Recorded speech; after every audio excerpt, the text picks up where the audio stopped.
Okay dear students, good evening. Topic कल हमने एक नया टॉपिक आरंभ कर दिया था, नया टॉपिक स्टार्ट कर दिया था, समाजवाद और मार्क्सवाद।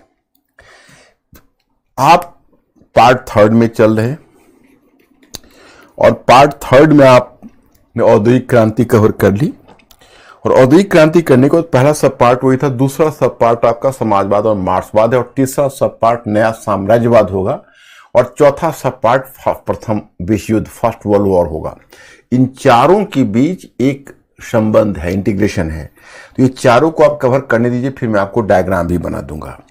तो मैं फिलहाल आपको बता रहा था कि देखिए, एक समय था कि आपने प्रबोधन, अमेरिकी क्रांति, फ्रांस की क्रांति देखा और मध्य वर्ग का उत्थान देखा।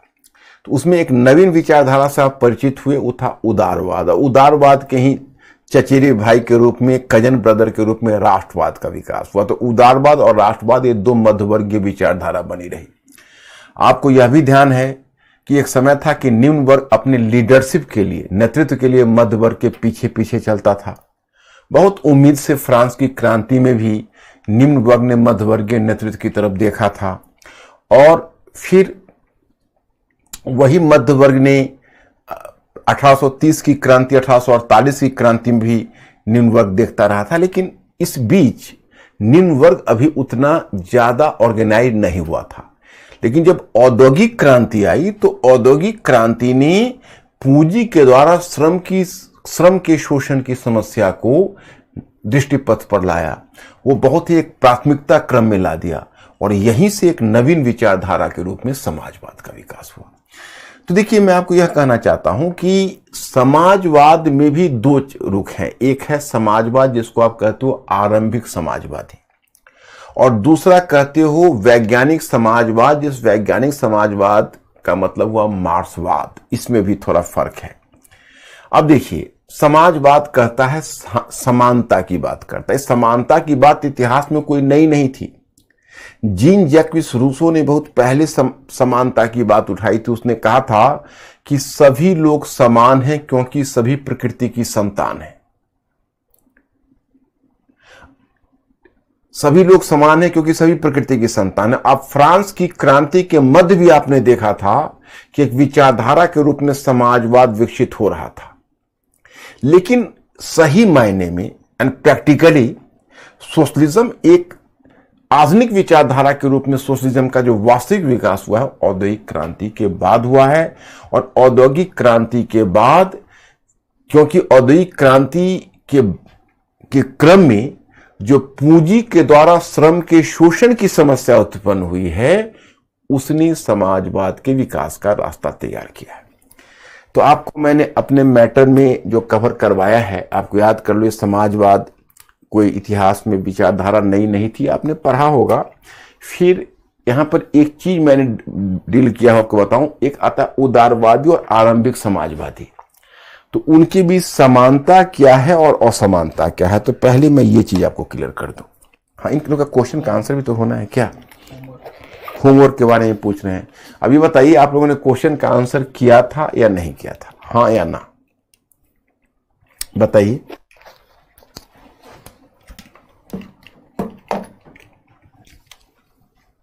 Have you done the answer to the question or not?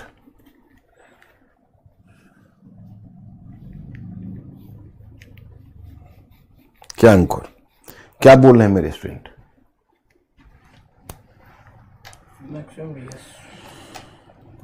आप धीरे धीरे देखो, आदत बनाओ। आप ये मत प्रतीक्षा करो कि हम शुरू नहीं कर पा रहे हैं। शुरू करना कौन सी मुश्किल है, हम दिखाते हैं आपको कैसे शुरू करते हैं। अब ये क्वेश्चन है 250 शब्दों का। तो जर्मनी, रूस एवं जापान के औद्योगिकरण का अनुभव ब्रिटिश औद्योगिकरण के अनुभव से पृथक था। ओके, तो अब इसको कहोगे भाई कैसे शुरू करें? जैसा मन है वैसा शुरू करो। ये लोगों ने किया है कि नहीं क्वेश्चन? पहले अंकुर हमको इन्फॉर्म करिए कि मेरे स्टूडेंट्स ने क्वेश्चन ट्राई किया है कि नहीं, ईमानदारी से या नहीं।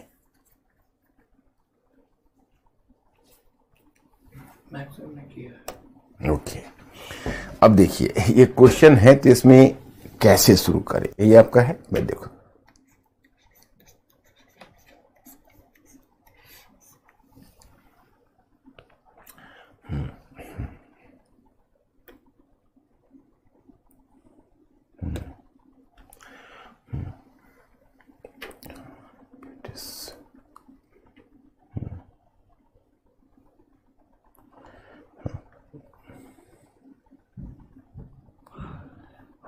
औद्योगिकरण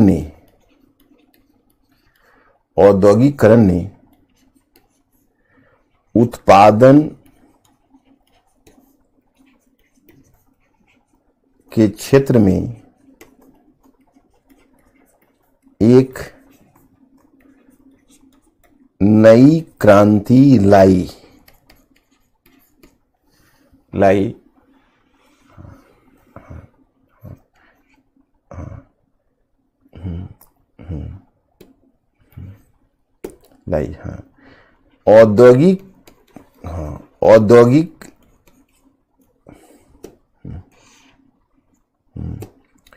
हाँ, औद्योगिकरण के क्रम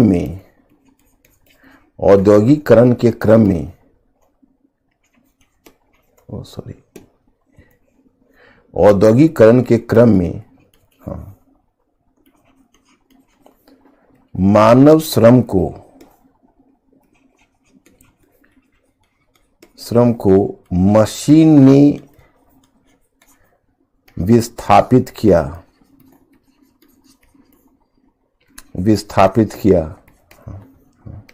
परंतु अलग अलग देशों में औद्योगिकरण का पृथक अनुभव रहा था। अब शुरू हो गया। शुरू करने में क्या था, अब फिर पैराग्राफ चेंज करके ब्रिटेन के बारे में बस इतना बता दो कि ब्रिटेन पहला औद्योगिकृत देश था, या ब्रिटेन पहला देश था जहां औद्योगिकरण चाहे ब्रिटेन प्रथम देश था जहां औद्योगिकरण का प्रयोग हुआ। तो ब्रिटिश औद्योगिकरण की अपनी विशेषता थी। पहली, यह अनियोजित था, मतलब इसके पीछे कोई निश्चित योजना नहीं थी, यह स्वाभाविक रूप में घटित हुआ। दूसरे, इसमें निजी पूंजी का विशेष महत्व था। तीसरे, इसमें उपभोक्ता संबंधी उद्योग और विशेषकर सूती वस्त्र, रेशमी वस्त्र, लौह उद्योग, जो दो चार नाम है, इन उद्योगों की प्रधानता थी। तो अब इतना इसके बारे में लिख दो, पैराग्राफ चेंज करो। लेकिन जब औद्योगिकरण ब्रिटिश मॉडल से, चूंकि एक देश में औद्योगिकरण दूसरे देश में विऔद्योगिकरण को प्रोत्साहन देता है, तो अन्य देशों ने भी धीरे धीरे औद्योगिकरण को अपनाया। इस क्वेश्चन में आपको 3 ही देश का नाम दिया गया है, जर्मनी, रूस और जापान। तो जर्मनी बस 2-2 लाइन सब पर लिख दो कि जर्मनी, 2-2 3-3 पंक्तियां, कि जर्मनी औद्योगिकरण की दिशा में आगे बढ़ा। हालांकि उसकी अपनी कुछ समस्याएं थी, समस्या बता दो क्या क्या चुनौतियां थी। लेकिन जर्मनी जब औद्योगिकरण की दिशा में आगे बढ़ा तो उसने उस समस्या का निम्नलिखित रूप में हल किया। वहां पर निजी पूंजी का, वहां पितृसत्तावादी कानून को समाप्त किया। जर्मनी ने ऑटोमोबाइल उद्योग, इलेक्ट्रिक उद्योग और केमिकल्स उद्योग में विशेषज्ञता हासिल की। इसने यहाँ पर चूंकि निजी पूंजी का अभाव था, तो जर्मनी में पूंजी निवेश का काम मुख्य रूप से ज्वाइंट स्टॉक बैंक ने किया। फिर वहां से निकल जाओ, पैराग्राफ चेंज करो। रूस का अनुभव उससे भी पृथक था। रूस में तुम बता दो कि गेट्सन क्रोन मॉडल पर आधारित था, और फिर उसके बारे में विशेषता है थोड़ा सा दिखा दो। पैराग्राफ चेंज करके फिर दिखा दो कि जापान प्रथम एशियाई देश था जो औद्योगिकरण की दिशा में आगे बढ़ा, और उसका अनुभव उपर्युक्त तीनों औद्योगिकरण से अलग था। और तब जब जापान में, पूरी कहानी नहीं बताना, सिर्फ यह बताना कि जापान में चूंकि बैंकर का एक समूह ने उद्योगों में निवेश करने में रुचि नहीं दिखाई, तो राज्य के द्वारा सरकार के द्वारा स्वयं उद्योगों की स्थापना करके सब्सिडाइज दर में बैंकरों के हाथों बेच दी गई। उससे क्या हुआ, बैंकिंग पूंजी, औद्योगिक पूंजी मिल गए और एक अधिकारवादी पूंजीवाद का विकास हुआ। तो इस तरह से चारों के बारे में दे दो। अब उसमें देखो, एक ही तरीका आपको सीखना होगा, और ये सारे विषयों में आपको आवश्यकता होगी। यही स्टूडेंट नहीं कर पाते। आप जिनसे घबराते हो ना, 1% बच्चा भी इस बाजार का, 0.5% बच्चा भी नहीं कर पाता है। जितना भी कर पा रहे हो, आप खुश नसीब हो कि कम से कम क्वेश्चन लिख तो रहे हो मेरे साथ। यही तो मैं देखता हूं, मैं तो ऑफलाइन में ही बच्चों के कांटेक्ट में रहता हूं, बिल्कुल नहीं लिख पाते हैं। मतलब पता ही नहीं कि क्वेश्चन को कैसे बड़ा किया जाए, कैसे छोटा किया जाए। कई बार तो मुझे खुद कंफ्यूजन लगता है कि भाई आजकल क्यों इस तरह की पढ़ाई क्यों करते हैं कि 2 पंक्तियां लिख ना सके। मतलब देखो, राइटिंग का क्या है कि आपको 2 बातें डेवलप करनी पड़ेगी। एक कि आपके पास अपनी एक भाषा चाहिए, अपनी एक भाषा जो जहां कहीं भी चाहो आप व्यक्त कर सको। और छोड़ो, आप निबंध कैसे लिखोगे, तो उसको लिखने के लिए भी आपको अपनी एक भाषा चाहिए। और दूसरी बात है कि क्वेश्चन को बड़ा करना और छोटा करना सीखो। हाथ पर हाथ रख के बैठना इसका समाधान नहीं है।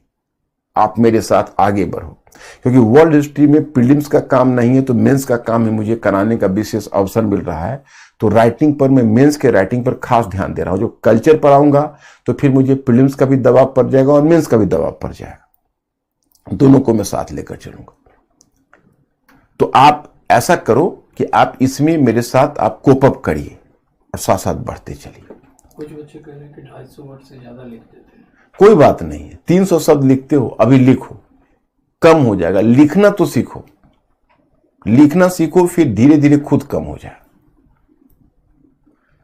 तो आ जाते हैं अगले मुद्दे पर। आज फिर मैं क्वेश्चन एक डालूंगा, आप लोग बताओगे। देखो,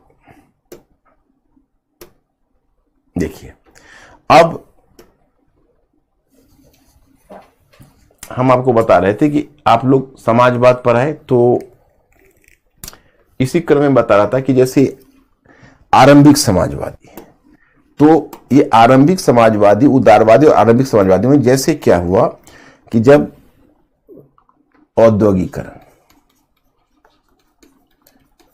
तो औद्योगिकरण जब शुरू हुआ तो औद्योगिकरण में पूंजी के द्वारा श्रम का शोषण, पूंजी के द्वारा श्रम का शोषण,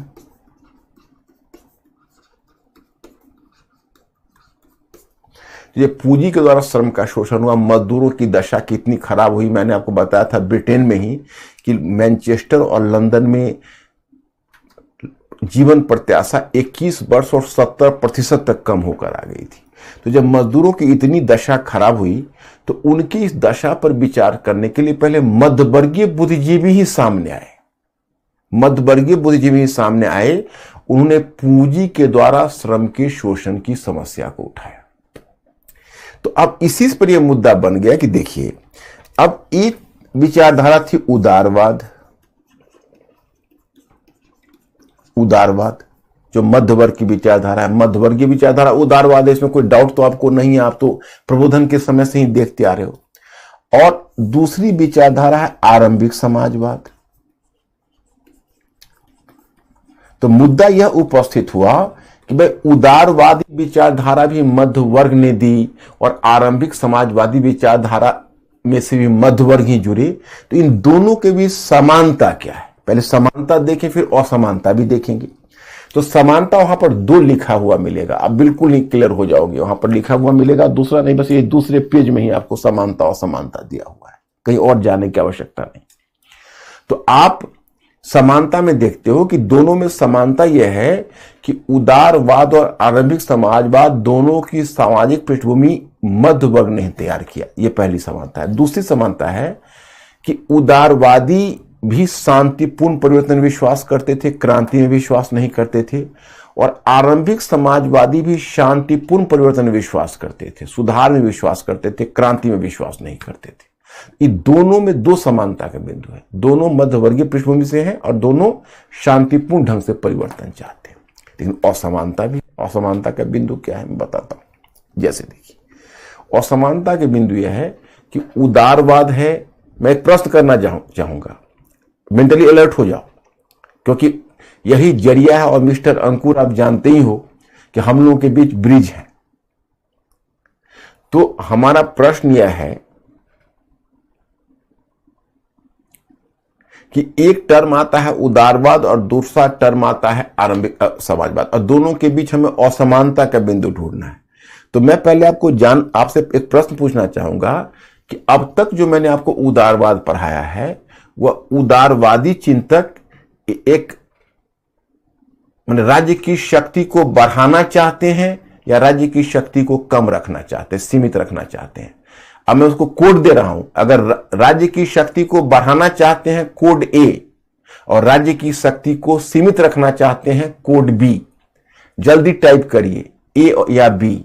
मतलब उदारवादी क्या चाहते हैं? राज्य की शक्ति को बढ़ाना चाहते हैं ए, या राज्य की शक्ति को सीमित रखना चाहते हैं B?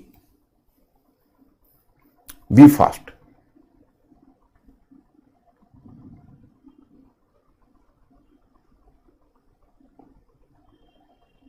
All are saying B. Yes, तुम लोग समझदार हो, बेकार डर रहे हो। इतनी दूर रह के भी हो और हमारे साथ आप जुड़े हुए हो, ये हमारे लिए कितनी खुशी की बात है। बी मतलब वो चाहते हैं मिनिमल स्टेट। देखो, दो टर्म आता है। एक टर्म आता है मिनिमल स्टेट। मिनिमल स्टेट का मतलब होता है, ये अंग्रेजी में शब्द है, हिंदी में कहते हैं छोटा राज्य। मिनिमल स्टेट, मिनिमल स्टेट कहता है कि राज्य की शक्ति सीमित हो, राज्य केवल लॉ एंड ऑर्डर की स्थापना तक ही सीमित हो, राज्य को लॉ एंड ऑर्डर की स्थापना से आगे नहीं सोचना चाहिए। यह उदारवाद। आरंभिक समाजवाद क्या कहता है? आरंभिक समाजवाद कहता है कि there is a bigger state, बड़ा स्टेट, मैक्सिमल स्टेट की बात करता है। क्यों? मतलब वो कहते हैं उदारवादी कि देखो, राज्य केवल कानून और व्यवस्था की चिंता करे। आपको याद है एडम स्मिथ ने कहा कि बाजार अपना संचालन स्वयं करेगा, बाजार और बाकी चीज बाजार पर छोड़ दे, अर्थव्यवस्था को बाजार पर छोड़ दे, बाजार सभी के साथ न्याय करेगा। आरंभिक समाजवादी ने कहा नहीं नहीं, बाजार ने न्याय नहीं किया, श्रमिकों की दशा खराब हुई, राज्य को स्वयं आगे आना चाहिए और मजदूरों की दशा में सुधार के लिए प्रयत्न करना चाहिए। इसलिए आरंभिक समाजवादी हैं मैक्सिमल स्टेट, राज्य को बड़ा होना चाहिए। ठीक इसका विपरीत। उसी तरह से उदारवादी कुछ भी कहो, मध्य वर्ग के हित की बात करते हैं। आरंभिक समाजवादी निम्न वर्ग के हित की बात करते हैं। ये दो इनके बीच असमानता के बिंदु है। मैंने आपको दो समानता के बिंदु बताए और दो असमानता के बिंदु बताए। ओके, अब चलिए, अब आरंभिक समाजवादी।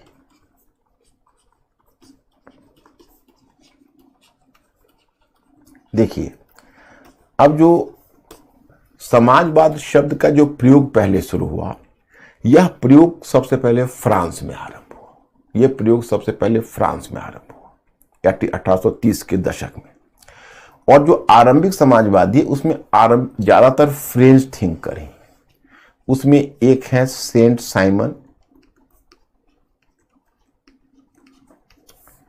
दूसरा है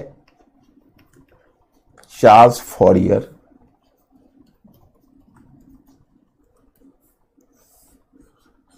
और तीसरा है, एक है सेंट साइमन, दूसरा है चार्ल्स फॉरियर, और तीसरा आप कह सकते हो Robert oven. Robert oven French नहीं है, ब्रिटिश है। रॉबर्ट ओवन ब्रिटिश है। और सेंट साइमन और चार्ल्स फॉरियर के बाद तब फ्रांस में एक चिंतक उसी समय हुए हैं। इनका नाम है लुई ब्लांक। लुई ब्लांक थोड़ा अलग है, तो मैंने मैटर में नाम लिखा हुआ है, चलिए याद करिए, नाम याद ही हो जाएगा। Saint Simon, Charles Fourier, Robert Owen, पहले तीन।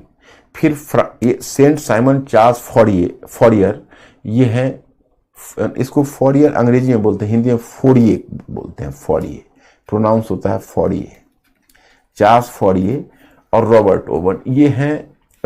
चार्ल्स फॉरियर, सेंट साइमन ये फ्रेंच हैं, रॉबर्ट ओवन ब्रिटिश हैं।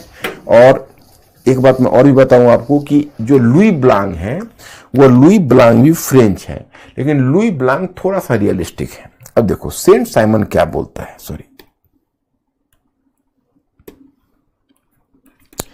सेंट साइमन बोलता है कि देखिए, प्रकृति के पास अपार संसाधन है, आपस में मत लड़ो, सभी मिलजुल के प्रकृति का दोहन करो, सभी संतुष्ट रहोगे, किसी को कोई समस्या नहीं आएगी। प्रकृति के पास अपार संसाधन है।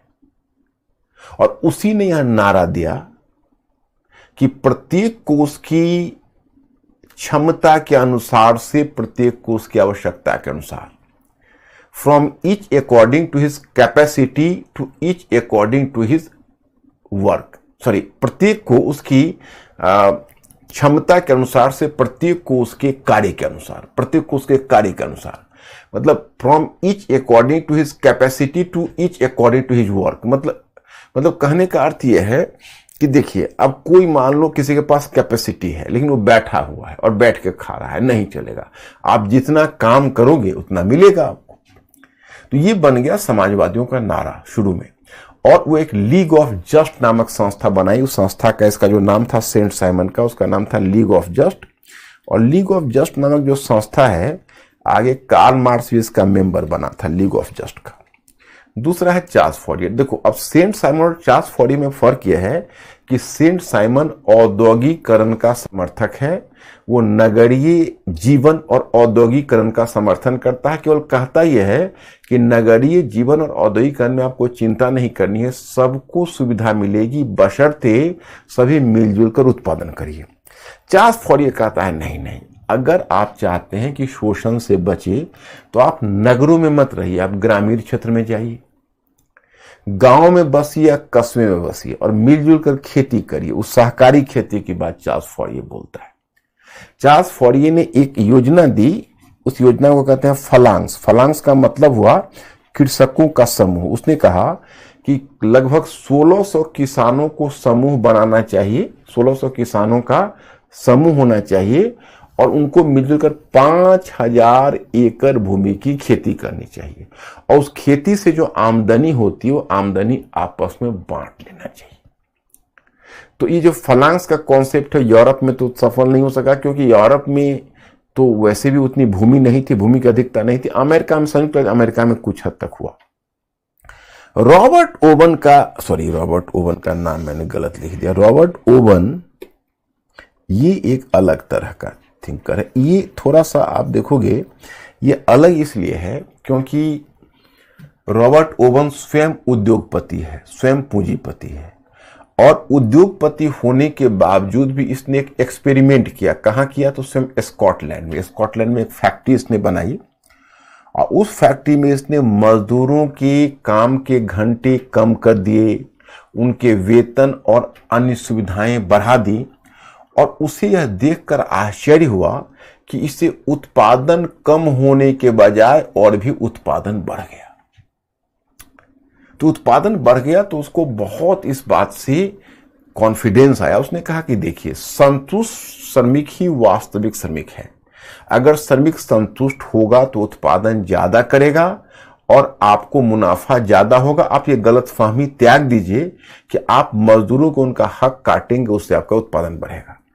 तो रॉबर्ट ओवन ने सरकार को भी प्रभावित करने का कोशिश की और सरकार को भी इस बात के लिए दबाव डाला कि मजदूरों के, बताया जाता है कि रॉबर्ट ओवन के दबाव में 1819 का जो श्रमिक कानून आया था और 1833 का, उसमें भी इसकी कुछ भूमिका मानी जाती है। तो ये हुआ। अब देखिए, आरंभिक जो तीन है, सेंट साइमन, चार्ल्स फॉरियर और लुई ब्लांक, इनके लिए एक टर्म आया, वो टर्म है यूटोपियन। इनके लिए एक टर्म आया यूटोपियन समाजवादी।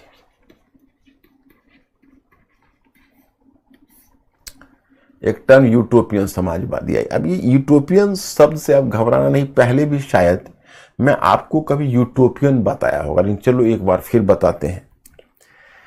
यूटोपियन शब्द जो आया है वह शब्द आया है यूटोपिया से। यूटोपिया क्या है? तो यूटोपिया एक रचना है, एक पुस्तक है, किताब है और यह लिखा हुआ है एक ब्रिटिश चिंतक था 16वीं सदी का और 16वीं सदी के इस ब्रिटिश चिंतक का नाम था सर टॉमस मूर। तो सर टॉमस मूर ने एक रचना लिखी जिस रचना का नाम था यूटोपिया। यहां तक तो ठीक है। तो आप कहेंगे भाई उसका यूटोपिया नाम क्यों, मतलब यूटोपिया में क्या विशेषता ऐसी थी जो यूटोपियन शब्द से निकला? तो उसमें उसने एक ऐसे आदर्श समाज की परिकल्पना की जो एकदम समतामूलक है, सभी लोग मिलजुल कर उत्पादन करते हैं, मिलजुल कर खाते हैं और आपस में बहुत मेल मिलाप है, कोई किसी का शोषण नहीं करता। तो सुनने में तो बहुत मनलुभावन लगता है, कानों को सुनने में बहुत भाता है, लेकिन वास्तविक जीवन में ऐसा होता नहीं है। तो मतलब हुआ कि चलो ये अत्यधिक काल्पनिक या आदर्शवादी है। तो अत्यधिक काल्पनिक या आदर्शवादी होने के नाते इसके लिए एक शब्द चल निकला, उस शब्द का नाम है यूटोपिया। अत्यधिक आदर्शवादी अथवा काल्पनिक होने के कारण एक शब्द चल निकला, उस शब्द का नाम है utopia. That is called utopia.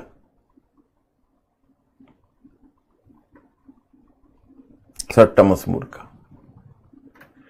तो जो भी अत्यधिक कल्पना की बात करता है या जिस किसी की बात अगर अव्यवहारिक लगती है, अत्यधिक आदर्शवादी लगती है, तो कहते हैं यूटोपियन है, यूटोपियन है, यूटोपियन है, काल्पनिक है, आदर्शवादी है, रियलिटी नहीं है। तो इन चिंतकों का विचार को यूटोपियन क्यों कहा गया? तो देखो, ये जो प्रबुद्ध चिंतक थे, प्रबोधन काल का चिंतक है, उसी तरह ये भी मानते थे कि मानव मूलतः अच्छा है, मानव मूलतः अच्छा है और ये संसार अपनी पूर्णता को पहुंच जाएगा, क्योंकि मानव अच्छा है, मानव अच्छा ही करेगा। माने इनका कहना था कि देखो, इन्होंने वर्ग संघर्ष पर बल नहीं दिया, वर्ग समन्वय पर बल दिया। वर्ग समन्वय से इनका आशय क्या है कि वर्ग समन्वय, देखो इनका लाभ तो है, ऐसा नहीं कहो कि इनका योगदान नहीं है, अच्छा पक्ष भी है, क्योंकि ये सबसे आरंभिक चिंतक थे जिन्होंने मजदूरों के शोषण की समस्या को उठाया। तो ये तो इनका सबल पक्ष है। निर्बल पक्ष ये है कि उसका समाधान जो देते हैं वो बड़ा अवैज्ञानिक समाधान है। वो कहते हैं कि मजदूरों को मिलजुल कर उत्पादन करना चाहिए, ये कहते हैं कि पूंजीपति और श्रमिकों के बीच आपस में मेल मिलाप से परिवर्तन होना चाहिए। मतलब ये चाहते हैं कि देखो, मानव चूंकि मूलतः अच्छा है, तो पूंजीपति भी तो मानव है, तो उनके मन में करुणा का भाव जगा देंगे, करुणा का भाव। देखो, दुनिया में दो तरह के चिंतक हैं। एक तरह का चिंतक मान के चलते हैं मानव मूलतः अच्छा है, और दूसरी तरह का चिंतक मान के चलता है कि मानव मूलतः अवसरवादी है, स्वार्थी। तो वो अवसरवादी स्वार्थी वाले बन गए यथार्थवादी, और जो मानते हैं मानव मूलतः अच्छा है, वो अच्छा ही करेंगे, वो बन गए आदर्शवादी। आदर्शवादी क्या क्या, आप डे टू डे लाइफ में देखो ना, किसी को सुविधा दे दो कि देखो भाई, तुम अपने ढंग से तुम किसी को पूरी प्रॉपर्टी थमा दो कि तुम्हारे विवेक पर छोड़ देता हूं, तो पता नहीं कब उसकी नीयत खराब हो जाए, गारंटी नहीं। तो अब ये कहते हैं कि देखिए, जो पूंजीपति है वो भी तो मानव ही है, तो मूलतः अच्छा है। उनके मन में करुणा का भाव जगाकर हम परिवर्तन लाएंगे, पूंजीपति बदलेंगे, स्वयं आगे बढ़ेंगे, मजदूरों के लिए त्याग करेंगे, और इस तरह से समस्या सुलझ जाएगी और आर्थिक पुनर्वितरण समाज में हो जाएगा। आर्थिक पुनर्वितरण का मतलब है कि धनी वर्ग से निर्धन वर्ग की तरफ संसाधन आ जाएंगे और ये मेल मिलाप और प्यार से आ जाएगा। ये अव्यवहारिक है। जैसे गांधी जी का भी यही विचार भारतीय संदर्भ में देखोगे। प्रेमचंद की किसी ने रचना पढ़ी होगी तो प्रेमचंद की रचना में पढ़ोगे कि उस रचना के शुरू में कोई जुल्मी जमींदार है, जुल्मी जमींदार, लेकिन आगे चलकर उस जुल्मी जमींदार का हृदय परिवर्तित हो जाता है और एक समय आता है कि अन्य लोगों के लिए वह अपने सुख का परित्याग कर देता है, अपने सारे धन को गरीबों को वितरित कर देता है। सुनने में तो अच्छा लगता है, लेकिन व्यवहार में ऐसा नहीं होता है, इसलिए इनको यूटोपियन कहा गया। तो कार्ल मार्क्स का ध्यान इन्होंने खींचा, क्योंकि इन्होंने जो श्रमिकों की समस्या को उठाया उससे कार्ल मार्क्स प्रभावित हुआ, लेकिन जो समाधान इन्होंने दिया उसे कार्ल मार्क्स उस समाधान से असंतुष्ट रहा, दुखी रहा, और जो कार्ल मार्क्स है वो कार्ल मार्क्स उससे हट गया उस समाधान से। और बेसिकली जो कार्ल मार्क्स है वो कार्ल मार्क्स का इनकी जो यूटोपियन समाजवादियों से मोह भंग हो गया, इनसे आगे बढ़ गया, कहा कि नहीं, ये जो बात कर रहे हैं वो अव्यवहारिक है, ये समाधान नहीं होगा। और तब कार्ल मार्क्स ने आगे चलकर अपना समाधान देने का प्रयत्न किया। ये देखो, Saint Simon Charles Fourier, Robert Owen, इसको हमने अलग रखा है। लुई ब्लांक को थोड़ा हमने अलग रखा है। क्यों? तो लुई ब्लांक थोड़ा व्यावहारिक है, इनकी तरह यूटोपियन नहीं है। जैसे वो पहले धारणा ये रखता है, वो कहता है कि देखिए, लुई ब्लांक का कहना है कि मजदूरों को उनका हक तभी मिलेगा जब आर्थिक परिवर्तन से पहले राजनीतिक परिवर्तन होगा। राजनीतिक परिवर्तन का मतलब हुआ कि उसका कहना है कि मजदूरों के हाथ में सत्ता आनी चाहिए। ये लुई ब्लांक का कहना था। अगर मजदूरों के हाथ में सत्ता आ जाएगी तो मजदूर पावरफुल होंगे, तभी मजदूरों के साथ न्याय होगा, क्योंकि जब तक मजदूरों के हाथ में सत्ता नहीं आएगी तो मजदूरों की स्थिति में सुधार भी नहीं होगा। उनका आर्थिक सुधार कौन करेगा? वो तभी होगा जब मजदूर सरकार में आएंगे, ये उसका कहना था। और उसने एक और भी कहा कि राज्य को साहूकार की भूमिका निभानी चाहिए और मजदूरों को उनको काम करने के लिए उपकरण देना चाहिए और इनिशियल पूंजी देना चाहिए, ताकि मजदूर स्वतंत्र रूप से उत्पादन कर सके। और अगर मजदूर स्वतंत्र रूप से उत्पादन कर सकेंगे तभी मजदूर, उनका ये कहना था कि भाई मजदूरों को स्वतंत्र रूप से उत्पादन करना है, और मजदूर अगर स्वतंत्र रूप से उत्पादन कर सकेंगे तभी मजदूर व्यवस्था को चुनौती दे सकें, और तभी वो पूंजीपतियों के शोषण से बच सकेंगे। तो इस तरह से लुई ब्लांक का थोड़ा व्यावहारिक विचार है, बल्कि लुई ब्लांक का तो आपको प्रभाव भी फ्रांस में दिखेगा। जब 1830 की क्रांति हुई तो उस क्रांति के बाद जो सरकार गठित हुई उस पर भी लुई ब्लांक का थोड़ा प्रभाव था। और 1848 में जो मैंने आपको बताया था, जो क्रांति और फ्रांस में गणतंत्र बना, तो उसमें लुई ब्लांक को मंत्री का पद भी मिला था। और मंत्री के पद पर रहते हुए लुई ब्लांक ने फ्रांस में बहुत सारे समाजवादी सुधार भी किए थे। तो लुई ब्लांक जो तेजी से समाजवादी सुधार कर रहा था, वो समाजवादी सुधार ने पूंजीपतियों को, वहां का जो पूंजीपति थे फ्रांस को, उनको डरा दिया। और जब पूंजीपति इतने डर गए कि उन्होंने जानबूझ के लुई नेपोलियन तृतीय, याद है नेपोलियन का भतीजा जिसने सत्ता पर कब्जा कर लिया था, मैंने तुम लोगों को उसका नाम याद करवाया था। तो आपको मैंने याद होगा कि मैंने लुई नेपोलियन तृतीय के विषय में कहा था कि लुई नेपोलियन तृतीय, जो लुईस नेपोलियन थर्ड है, उसके बारे में आप याद करिए। मैंने आपको कहा था कि जो लुई नेपोलियन तृतीय है उसने बलपूर्वक सत्ता पर कब्जा कर लिया था, और पहले प्रेसिडेंट के पद पर 1848 में निर्वाचित हुआ था, और फिर अपने आप को फ्रांस का सम्राट घोषित कर दिया था, नेपोलियन का भतीजा। तो वो जो सम्राट अपने आप को घोषित किया, उसको किसने उकसाया? फ्रांस के पूंजीपतियों ने, क्योंकि लुई ब्लांक जो मंत्री के पद पर गणतंत्र में था और जो समाजवादी सुधार कर रहा था, उससे डर गए थे पूंजीपति, और जानबूझ के उन्होंने लुई नेपोलियन तृतीय का हाथ मजबूत किया कि लुई नेपोलियन तृतीय जब सत्ता पर कब्जा कर लेगा तो समाजवाद की प्रगति फ्रांस में रुक जाएगी। तो कुल मिलाकर फ्रांस में तो कोई स्कोप ही नहीं रहा। तो खैर चलिए, ये हुए यूटोपियन समाजवादी। इसके बाद हम आगे बढ़ेंगे। तो पहले आपको इतना तक हमें एश्योर करना पड़ेगा कि इतना तक आप क्लियर हो गए, तो फिर मैं आगे आपको समझाऊंगा और आगे मुद्दा को बढ़ाऊंगा। और मैटर तो आपके सामने रखा ही हुआ है, तो कोई प्रॉब्लम नहीं है। मिस्टर अंकुर, मेरे स्टूडेंट से पूछिए जरा।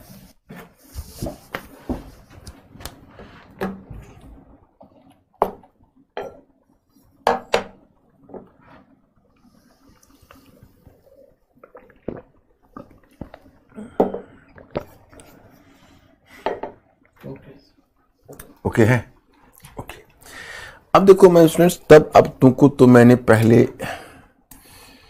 ये चिंतक है लुई ब्लांक तक, अब कार्ल मार्क्स आएगा। उससे पहले थोड़ा आपने डायग्राम देखा होगा, इसको मैं अपने ढंग से फिर आपको समझा दूं। जैसे आप लोगों के मन में कई सवाल खड़े होते हैं, समाजवाद, मार्क्सवाद, साम्यवाद। हालांकि जब मैं मॉडर्न हिस्ट्री पढ़ाया था तो उसमें भी मैंने अपने ढंग से समझाने का प्रयत्न किया था, लेकिन मैंने वहीं पर आपको एक बात बताई भी थी। मैंने कहा था कि देखिए, अभी तो आप ढंग से समझ नहीं पाएंगे, लेकिन जब हम आपको विश्व इतिहास पढ़ाएंगे और समाजवाद, मार्क्सवाद पढ़ाएंगे तो ढंग से समझाएंगे। एक डायग्राम तो यहाँ बना हुआ है, अब मैं उसको फिर नए सिरे से उसको बना के समझाता हूं। देखिए, जैसे एक टर्म आता है आपका समाजवाद।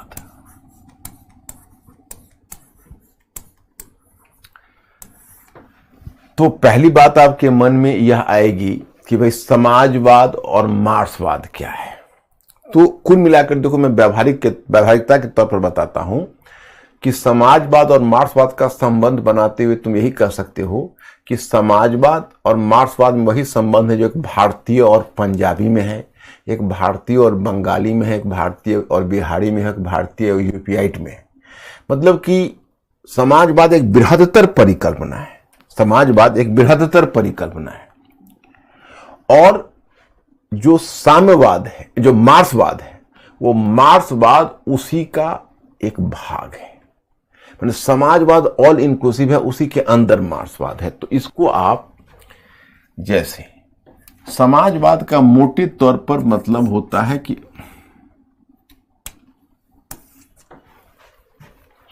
मोटे तौर पर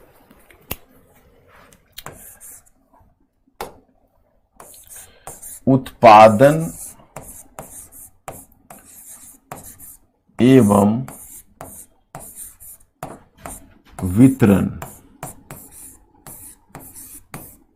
वितरण के साधन पर, उत्पादन एवं वितरण के साधन पर सामूहिक नियंत्रण।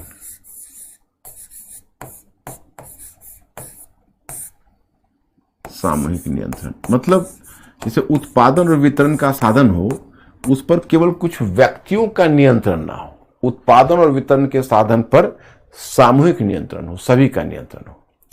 तो ये फैक्टर हो गए। अब ये आप जो देखते हो कि उत्पादन और वितरण के साधन पर सामूहिक नियंत्रण, तो अब नियंत्रण तो होगा, लेकिन ये नियंत्रण कैसे हो इस पर मतभेद होगा कि भाई नियंत्रण कैसे होगा। तो इसमें एक चिंतकों का वर्ग होगा जो वर्ग समन्वय के माध्यम से यह सामूहिक नियंत्रण स्थापित करना या समाजवादी लक्ष्य को प्राप्त करना चाहेगा। वर्ग समन्वय लोगों के मन में करुणा का भाव जगा के, जो मैंने चिंतकों का नाम कहा, Saint Simon, Charles Fourier, Louis Blanc जैसे चिंतक, तो इनको कहा गया यूटोपियन समाजवादी। ये कहलाए यूटोपियन समाजवादी। दूसरा कैटेगरी में आ गया वर्ग संघर्ष। थोड़ा और स्पेस ले लेते हैं। दूसरा कैटेगरी में आ गया वर्ग संघर्ष। तो वर्ग संघर्ष में फिर दो सब कैटेगरी बना दीजिए, इसको दो पार्ट में बांट दीजिए। वर्ग संघर्ष में कैसे? तो एक हुआ हिंसक क्रांति के माध्यम से,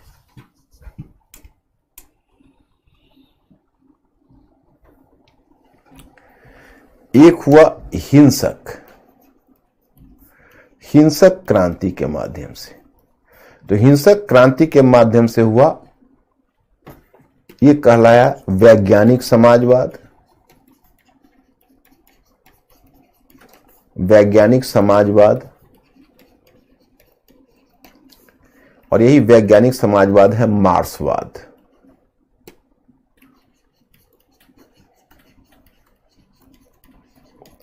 वैज्ञानिक समाजवाद है मार्क्सवाद। ओके, और इसी में मैं बताऊंगा क्रांति का तीसरा चरण,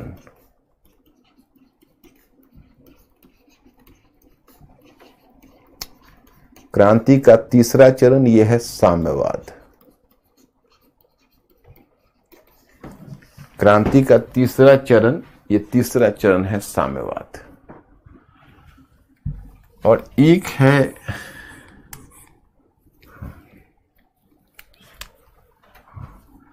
प्रजातांत्रिक माध्यम से, प्रजातांत्रिक माध्यम से। तो इसके लिए टर्म आता है प्रजातांत्रिक समाजवाद।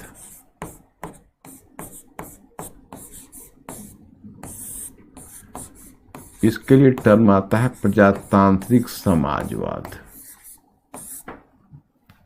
अब देखिए फर्क बताता हूं, बिल्कुल क्लियर हो जाएगा। समाजवाद का मतलब हुआ उत्पादन और वितरण के साधन पर सामूहिक नियंत्रण। चलो इन प्रिंसिपल तो सभी मानते हैं कि चलो संपत्ति कुछ लोगों के हाथ में नहीं होना चाहिए, वर्ग अथवा मुट्ठी भर लोगों के हाथ में नहीं होना चाहिए, ये सभी मानते हैं। लेकिन अब मुख्य समस्या होती है वो होगा कैसे। तो मुख्य मतभेद होगा कैसे पर है।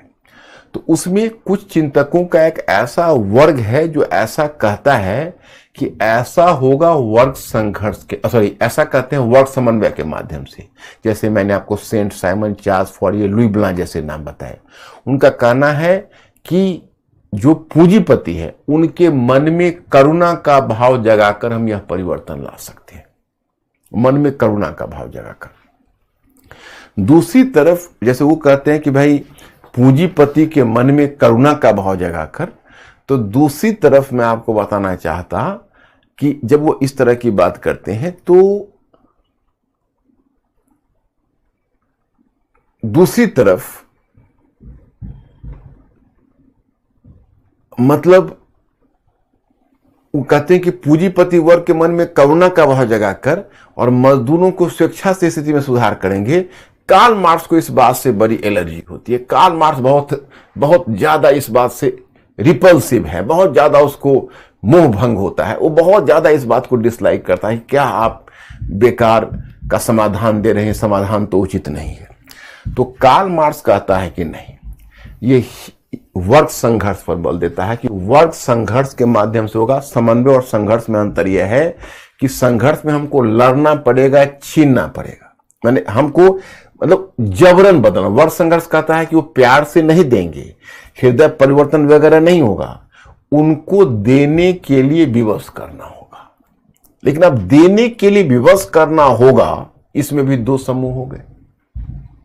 एक समूह कहता है कार्ल मार्क्स कि कुछ नहीं, बलपूर्वक सत्ता पर हिंसा के माध्यम से सरकार पर कब्जा करिए, और कब्जा करने को सर्वहारा वर्ग को, सर्वहारा कहता है वो मजदूर वर्ग को, औद्योगिक श्रमिक वर्ग को सर्वहारा कहता है, सर्वहारा को सत्ता पर कब्जा करना चाहिए और बुर्जुआ वर्ग को मिटा देना चाहिए और एकदम आर्थिक समानता ला देनी चाहिए।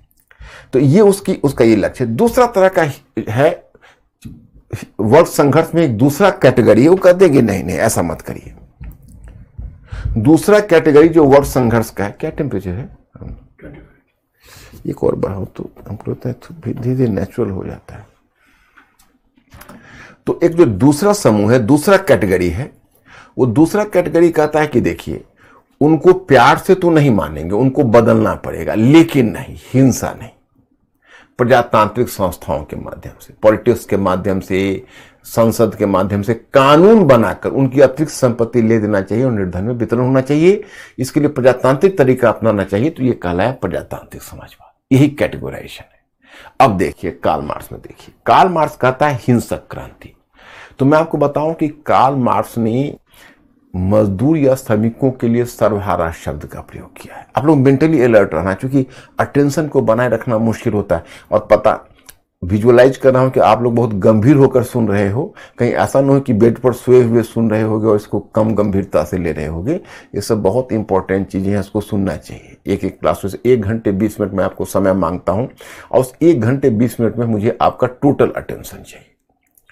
तो उसने कहा, कार्ल मार्क्स वो मजदूरों के औद्योगिक श्रमिक को सर्वहारा बोलता है, अंग्रेजी में प्रोलेटेरिएट, और पूंजीपति वर्ग को बुर्जुआ बोलता है, मध्य वर्ग वही है। तो उसका ये कहना है कि देखिए वैसे तो नहीं परिवर्तन होगा, श्रमिकों को में पहले वर्गीय चेतना आएगी। आगे मैं उसकी थियरी बताऊंगा, वर्गीय चेतना आएगी। जब वर्गीय चेतना आएगी तो क्रांति के उसने 3 चरण बताए हैं। मेंटली अलर्ट रहना। क्रांति का पहला चरण बताया है कि सर्वहारा वर्ग में चेतना आएगी और सर्वहारा वर्ग सीधे व्यवस्था पर हमला करेगा और बलपूर्वक सरकार पर कब्जा करेगा। जब बलपूर्वक सरकार पर कब्जा कर लेगा तो पहला चरण पूरा होगा। तब आएगा दूसरा चरण को उसने कहा है सर्वहारा वर्ग की तानाशाही। उसने कहा कि सर्वहारा वर्ग को एक तानाशाही स्थापित कर देनी चाहिए और बुर्जुआ वर्ग को मिटा देना चाहिए। तो बुर्जुआ वर्ग को मिटाने का मतलब बुर्जुआ वर्ग को मार देना चाहिए नहीं कर रहा है। माने बुर्जुआ वर्ग से अगर तुम निजी संपत्ति छीन लोगे तो सर्वहारा हो जाए। निजी संपत्ति को समाप्त करना है तो बुर्जुआ वर्ग के निजी संपत्ति को समाप्त कर को सर्वहारा की कैटेगरी में ला दीजिए तो एक ही वर्ग बचेगा। और उसी समय इसी दूसरे चरण में मजदूरों को एक दूसरा काम भी करना चाहिए, उसे अन्यत्र क्रांति का निर्यात करना चाहिए। माने अन्य लोगों में, अन्य क्षेत्रों के सर्वहारा को भड़काना चाहिए क्रांति के लिए। तो अड़ोस पड़ोस में भी धीरे धीरे क्रांतियां होती रहेगी, एक से दूसरे देश में फैलेगी। इस तरह से पूरी दुनिया में सर्वहारा क्रांति हो जाएगी और पूरी दुनिया में सर्वहारा वर्ग की तानाशाही हो जाएगी। तो हर जगह अब दुनिया में सर्वहारा वर्ग की तानाशाही हो गई, पूरे दुनिया में सर्वहारा क्रांति फैल गई। तो अब पूरी दुनिया में एक ही वर्ग है सर्वहारा वर्ग और एक ही राज्य है सर्वहारा का राज्य। तो जब एक वर्ग है सर्वहारा वर्ग, एक ही राज्य है सर्वहारा का राज्य, तो फिर राज्य की जरूरत क्या है? राज्य को विदर अवे कर जाना चाहिए, राज्य को टूट जाना चाहिए। लेट द स्टेट को विदर अवे करने दो, राज्य समाप्त हो जाएगा।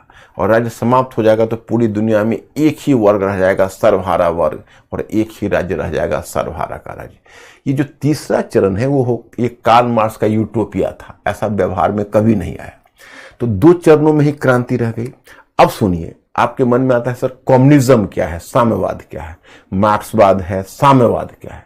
तो कार्ल मार्क्स ने जो क्रांति का तीसरा चरण निर्धारित किया था, तो तीसरा चरण के लिए उसने शब्द का प्रयोग किया था साम्यवाद। तीसरा चरण, जब वर्ग विहीन और राज्य विहीन समाज होगा, जब एक वर्ग होगा और एक राज्य पूरी दुनिया में होगा, तो वो चरण तो कभी आया ही नहीं। तो साम्यवाद तो केवल कल्पना में रह गया। लेकिन आगे चलकर मार्क्स जहां जहां क्रांति हुई और जहां मजदूरों का शासन स्थापित हुआ, मतलब जहां पर मार्क्सवादी सरकार या समाजवादी सरकार बनी, तो मार्क्सवाद के लिए ही साम्यवाद का पर्यायवाची के रूप में प्रयोग होने लगा। जहां जहां जैसे अब सोवियत रूस हुआ, चीन हुआ, जहां जहां वो सरकार स्थापित हुई तो उसको कम्युनिस्ट कहना शुरू किया। ये कम्युनिस्ट शब्द कहां से आया पता है? फ्रांस की क्रांति से आया। जैसे फ्रांस की क्रांति में एक कम्यून शब्द आता है। कम्यून शब्द में क्या हुआ कि जब आपको याद होगा कि पेरिस में जब क्रांति शुरू हुई थी, तो पेरिस के दस्तकार जो श्रमिक थे और फ्रांस के किसान थे वो आए थे, तो पेरिस में उन्होंने आपस में मिलकर एक संगठन बना था कम्यून। तो वही जो कम्यून शब्द है उसी से कम्युनिज्म शब्द आया, और कम्युनिज्म शब्द का हिंदी है साम्यवाद। तो ये जो तीसरा चरण क्रांति का देखते हो, मार्क्सवाद और साम्यवाद में क्या संबंध है? तो साम्यवाद मार्क्सवादी क्रांति के तीसरे चरण को दर्शाता है, लेकिन क्रांति तो तीसरे चरण में पहुंच नहीं पाई, तो पहले दूसरे चरण के लिए ही साम्यवाद शब्द का प्रयोग होने लगा। तो अब नौबत यह है कि मार्क्सवाद और साम्यवाद इसका पर्यायवाची के रूप में प्रयोग हो रहा है। तो ये मुझे डायग्राम से समझाना था। तो इतना तक अगर आप एश्योर कर दोगे तो मैं फिर आगे बढ़ूंगा। अंकुर मेरे स्टूडेंट से पूछो कि वो क्लियर है कि नहीं।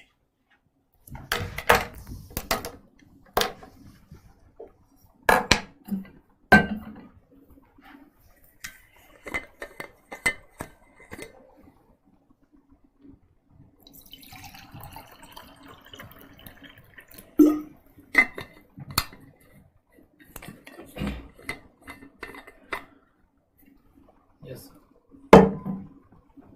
क्लियर है?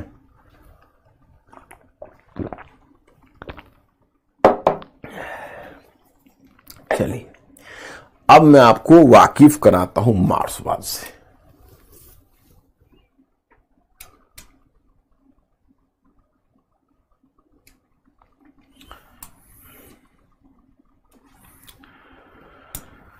कार्ल मार्क्स, देखिए, कार्ल मार्क्स के बारे में थोड़ा लाइफ की कहानी पहले बता देता हूं। कार्ल मार्क्स जर्मन था, एक प्रोटेस्टेंट, तो आप जानते हो प्रोटेस्टेंट परिवार में पैदा हुआ था। उसके पिता एक चले हुए लॉयर थे। हालांकि कार्ल मार्क्स कई भाई बहन था, तो परिवार में खर्च था कई बच्चों के लालन पालन और उनकी शिक्षा दीक्षा पर। फिर भी कार्ल मार्क्स को कभी पैसों का अभाव नहीं हुआ। वो शुरू में पिता जब तक रहे तो वो बहुत मतलब संपन्न स्थिति में ही था और अच्छी जिंदगी जी रहा था। उसके पिता चाहते थे कि कार्ल मार्क्स लॉयर बने, वकील बने, और कार्ल मार्क्स खुद ही नहीं जानता था उसको क्या बनना है। थिंकर तो था, बचपन से ही उसकी सोच लोगों से अलग थी। उसके पिता उसको पढ़ाना चाहते थे, तो जर्मनी में एक यूनिवर्सिटी था, उसका नाम था बोन यूनिवर्सिटी, और एक था बर्लिन यूनिवर्सिटी। तो बर्लिन यूनिवर्सिटी थोड़ा ज़्यादा उम्दा यूनिवर्सिटी था, ज़्यादा बेहतर था, लेकिन बोन भी अच्छा था। तो पहले उसके पिता ने बोन विश्वविद्यालय में उसका नाम लिखाया और नामांकन करवाया और उसकी शिक्षा शुरू की। वहाँ पर वो गलत संगति में पड़ गया, पढ़ाई से उसका ध्यान हट गया। वो दोस्तों के बीच शराब पीना और तरह तरह के कामों में वो लिप्त हो गया। तो उसके पिता को धक्का लगा, पिता उसको उठा के बर्लिन विश्वविद्यालय में एडमिशन करवा दिया। पिता चाहते थे लॉयर बने और हमारी तरह ही वकालत पेशा में रहे, तो पिता लॉयर बनाना चाहते थे। लेकिन जब वह गया बर्लिन पढ़ने, तो जर्मनी का एक बड़ा ही रिप्यूटेड थिंकर था जो मैं पीछे आपको चर्चा कर चुका हूं, आपको याद होगा, नहीं अभी चर्चा नहीं की है। एक बर्लिन में बड़ा ही रिप्यूटेड चिंतक है, उसका नाम या पढ़ने के क्रम में आपको मिला हुआ हीगेल। ये हीगेल बहुत ही रिप्यूटेड थिंकर था। तो हीगेल बहुत बड़ा स्कॉलर माना जाता था। तो कार्ल मार्क्स हीगेल को पढ़ा तो प्रभावित भी हुआ और हीगेल के कुछ विचारों पर उसको आपत्ति भी हुई। तो कार्ल मार्क्स ने यही तय किया कि हमको हीगेल के विरोध माने हीगेल पर शोध करना है और हीगेल की जो थियरी है उसकी कमजोरी को उद्घाटित करना है, माने उसके सीमाओं को भी दर्शाना है। तो जब वो रिसर्च किया तो रिसर्च करने के बाद जब पीएचडी उसको लेना था तो पीएचडी में हीगेल के विचारों का इसने खंडन किया, तो कोई गाइड तैयार नहीं हुआ उसको पीएचडी का इंटरव्यू लेने के लिए। तो अंत में वो दूसरे किसी यूनिवर्सिटी में जाके वहां से पीएचडी प्राप्त की। अब लॉ तो नहीं पढ़ा, पढ़ लिया फिलॉसफी। जब वहां से लौटा तब तक पिता भी इसके का देहांत हो गया था, तो एक न्यूज़पेपर ज्वाइन कर लिया, जर्नल। और न्यूज़पेपर के जर्नल में इकोनॉमिक कॉलमनिस्ट बना, आर्थिक बातों पर लिखने लगा। जब वो इकोनॉमिक कॉलमनिस्ट बना तो इकोनॉमी पर काफी कुछ लिखा। तो इकोनॉमिक कॉलमनिस्ट होने के नाते उसने इतनी इकोनॉमी पढ़ ली कि उसको इकोनॉमी में बहुत ज्यादा रुचि हो गई। और फिर वो इकोनॉमी के बहुत सारे नुआंसेस को, उसके बहुत सारे सूक्ष्म अर्थों को समझ पाया और वो समझ पाया कि इस इकोनॉमी में कैसे धनी लोग निर्धन लोगों का शोषण करते हैं। तो धीरे धीरे उसकी सोच समाजवादी होने लगी। लेकिन वो इतना रेडिकल तो आप जानते हो कि जो मूल परिवर्तनवादी या ज्यादा उग्र चिंतक हो उसको रेडिकल चिंतक कहते हैं। तो इतना रेडिकल चिंतक था कि कोई भी देश उसको अधिक समय तक नहीं झेल पाता था। तो जर्मनी में कुछ ऐसे उसने आपत्तिजनक आर्टिकल्स लिखे कि जर्मनी से उसका निकाला हो गया। तो वहां से निकलकर आया तो कुछ समय तक ब्रिटेन में रहा। तो ब्रिटेन में जब वो आया तो ब्रिटेन में वो लंबे समय तक गुजारा है ब्रिटेन में। लेकिन मैं फिर तत्काल बताऊं कि जो ब्रिटेन है वो ब्रिटेन में कुछ समय पहले शुरू में रहा, 2 चरण में, पहले तो कुछ ही समय के लिए रहा। तो ब्रिटेन में उसको एक उसे ब्रिटिश पूंजीपति से मुलाकात हुई, उसका नाम था एंजल्स। एंजल्स को पिता ने ब्रिटेन में एक फैक्ट्री स्थापित करवाई थी और उसे स्वतंत्र रूप से उद्योगों को चला रहा था। लेकिन दिल से जो एंजल्स था वो प्रो मजदूर था, उसको मजदूर के लिए बहुत ज्यादा दर्द था, वो थोड़ा सोच में समाजवादी था। तो एंजल्स को मजदूरों की दशा पर बड़ी दया आ रही थी और तो एंजल्स ने एक बुक लिखी जो मेरे आपको मैटर में मिला होगा। उस बुक का नाम था the condition of workers in England. तो condition of workers in England उसने लिखा। तो यह बुक कार्ल मार्क्स पढ़ा। तो कार्ल मार्क्स पढ़ा तो उस बुक को पढ़ने के बाद कार्ल मार्क्स इतना प्रभावित हुआ कि एंजल्स उसका मित्र बन गया और वह जीवन पर्यंत एंजल्स की मित्रता को महत्व देता रहा और बहुत एंजल्स ने उसको सहायता भी की। खैर कुछ समय बाद उसको ब्रिटेन से निकलना तत्काल निकला, पेरिस गया। 1848 की जो क्रांति हो रही थी तो पेरिस में था और पेरिस में ही उसने एंजल्स के साथ मिलकर एक रचना लिखी थी जिस रचना का नाम था कम्युनिस्ट मैनिफेस्टो, जिसकी चर्चा हमने की। उसने कहा दुनिया के मजदूरों एक हो, आपके पास खोने के लिए कुछ नहीं है सिवाय दुखों की श्रृंखला के और पाने के लिए सारा विश्व है। तो इस प्रकार से उसने मजदूरों को, उसी के बाद बताया जाता है कि उसके इस नारे के बाद सदा के लिए जो सर्वहारा आंदोलन है वो बुर्जुआ आंदोलन से अलग हो गया। मतलब जो मजदूरों का आंदोलन है वो मध्यवर्गीय आंदोलन से अलग हो गया। अब कार्ल मार्क्स फिर पेरिस से निकाल दिया गया तो इंग्लैंड आया। शेष जीवन वह इंग्लैंड से में ही बिताया और वो कार्ल मार्क्स के बारे में कहा जाता है कि इतना वोरेसस रीडर था, वो इतना वोरेसस रीडर था कि वह, उसके बारे में कहा जाता है कि जो लाइब्रेरी में, जो लंदन लाइब्रेरी खुलती थी तो लंदन लाइब्रेरी में मॉर्निंग में जाता था और मॉर्निंग में 8 बजे वो लाइब्रेरी खोलती, वहां बैठ जाता पढ़ने के लिए। 8 बजे रात में जो लाइब्रेरी बंद होती, तब तक कई दिन तो खाना भी नहीं खाता, पानी भी नहीं पता, उसको सुध भी नहीं रहती, इतना पागलपन था पढ़ने के लिए। बुक वर्म था, किताबी कीड़ा जिसको बोलते हो। जब 8 बजे जब टाइम हो जाता तो लाइब्रेरियन उसके पीठ को थपथपाता कि sir now time is over and now I have to close the library. ये हाल था उसका पढ़ने के क्रम में। और इसी क्रम में पहले कम्युनिस्ट मैनिफेस्टो लिखा, फिर 1867 में उसने एक रचना लिखी कैपिटल, उसको डास कैपिटल बोलते हैं, डैश कैपिटल। तो ये जो डैश कैपिटल है, पहला वॉल्यूम उसने लिखा, उसका 2 वॉल्यूम एंजल्स ने लिखा, जो उसका मित्र था। वो पहले एंजल्स के साथ लीग ऑफ जस्ट, पेरिस में वो लीग ऑफ जस्ट जो सेंट साइमन के विचारों से बना था, उसका वो मेंबर भी बना था। फिर उसने कम्युनिस्ट लीग भी बनाई थी। तो शेष लाइफ वो लंदन में ही रहा और लंदन में ही समय बिताता रहा। लंदन में ही उसका डेथ हुआ और अभी हाई गेट लंदन में कार्ल मार्क्स का कब्र भी है, जो बड़ा इंपॉर्टेंट कब्र है। तो वहां पर उसका कब्र भी है। तो इस प्रकार से हम देखते हैं कि Karl Marx he was a very important thinker of his time. 1883 में जब उसका डेथ हुआ तो एंजल्स जीवित था।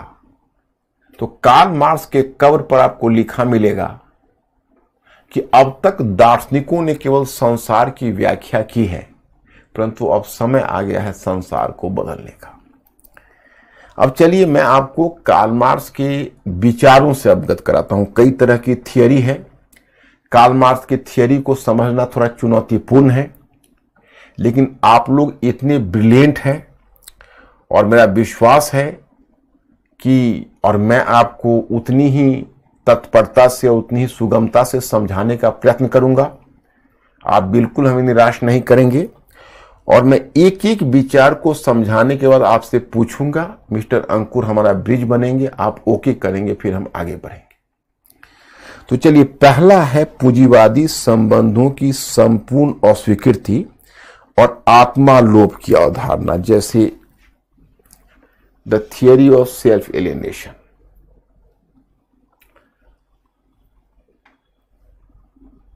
पूंजीवादी संबंधों की संपूर्ण अस्वीकृति और आत्मालोभ का सिद्धांत, theory of self alienation. Okay, अब ये थियरी ऑफ सेल्फ एलिनेशन क्या है? बहुत इंटरेस्टिंग है, बहुत इंटरेस्टिंग है। क्यों? तुमको अपना दिमाग मेरी तरफ देना है। उसे अगर दिमाग हट जाए 1 मिनट के लिए और अगर मिस भी हो गया तो आपके पास वीडियो तो रहेगा, आप उसको सुन के आज के आज क्लियर करोगे। देखो, जैसे कार्ल मार्क्स ने एक बात कही कि देखिए, मानव को पशु से कौन सी चीज अलग करती है? तो एक सामान्य धारणा है कि मानव को पशु से जो अलग करने वाली चीज है वह है मानव की तर्कशीलता। मानव तर्क कर सकता है, पशु तर्क नहीं कर सकता है। आप जानते हो, कार्ल मार्क्स ने कहा नहीं, मानव को पशु से अलग करने वाली जो सबसे महत्वपूर्ण चीज है वह मानव के कार्य करने की क्षमता। तो कहोगे, भाई मानव को कार्य करने की क्षमता क्यों करे? पशु के पास तो मानव से कहीं ज्यादा कार्य करने की क्षमता है, कई गुना अधिक काम कर सकता है। मानव में मानव के पास उतना स्ट्रेंथ कहां है? लेकिन मैं स्ट्रेंथ, मानव और पशु के काम करने में एक अंतर है। पशु मजबूरी में काम करता है, स्वेच्छा से नहीं करता है, उसको कराया जाता है। मानव ने उसको पशु पर नियंत्रण बना रखा है और उस पर बलपूर्वक दबाव डाल के काम करवाता है। आप देखते हो किसी बैल को हल खींचते हुए या किसी गाड़ी को खींचते हुए कंधे पर जुआठा लेकर बैल जा रहा है, तो कभी आपको ऐसा लगता है खुश होकर मुस्कुराता जा रहा है? नहीं, मजबूरी में जा रहा है, दबाव में जा रहा है। लेकिन जो मानव श्रम करता है वह मानव श्रम का सुख पाता है। सुख, पशु श्रम का सुख नहीं पाता है। जैसे देखो, एक उदाहरण बताता हूं। अभी मैंने इंग्लिश मीडियम का क्लास लिया, फिर आपका क्लास ले रहा हूं, लगातार कंटिन्यूस ले रहा हूं, बोल रहा हूं लगातार। समझ सकते हो कि 3 घंटे बोलता हूं आप लोगों के दोनों क्लास में। तो है तो बहुत टायर्सम। अगर मुझे सृजन का सुख नहीं मिलता तो शायद मैं नहीं कर पाता, लेकिन फिर भी मैं इंजॉय करता हूं। क्यों? क्योंकि मुझे लगता है कि मेरे सामने वाले बच्चे समझ रहे हैं। मुझे सुख मिलता है ये सोच के, क्या मैं इतने सारे बच्चों को समझा पा रहा हूँ मार्क्स की थियरी, इससे मेरा नाम गाम बढ़ रहा है, इससे मेरा मॉनेटरी प्रॉफिट भी हो रहा है, सब कुछ एक साथ काम कर रहा है। और सबसे बड़ा होता है कि एक शिक्षक के लिए जस्ट एक बहुत बड़ी चीज होती है कि मैं इतने बच्चों को पढ़ा रहा हूँ, इतने बच्चों को समझा रहा हूँ, इनको इनलाइटेंड बना रहा हूँ। जब आप लोग कहते हो कि सर मैं समझ गया, तो मेरा मन गदगद हो जाता है। तो वह है सृजन का सुख।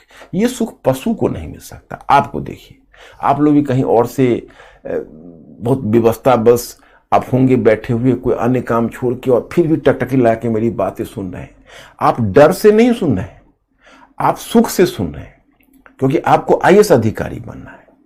और आईएएस अधिकारी के इस लक्ष्य को पाने के लिए आप सुन रहे हैं, क्योंकि आप जानते हैं कि जब तक हम ऐसा नहीं करेंगे हम आईएएस अधिकारी नहीं बन सकते। तो हम और आप दोनों स्वेच्छा से इस दबाव को ले रहे हैं, क्योंकि हम दोनों को सुख मिल रहा है।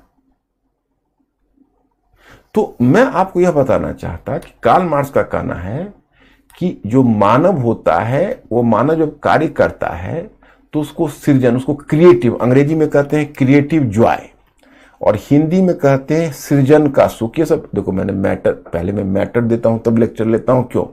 मैं कंपल्सरीली उसी लाइन पर आपको मैटर देता हूं जिस लाइन पर मैं आपको समझाता हूं या काम करवाता हूं।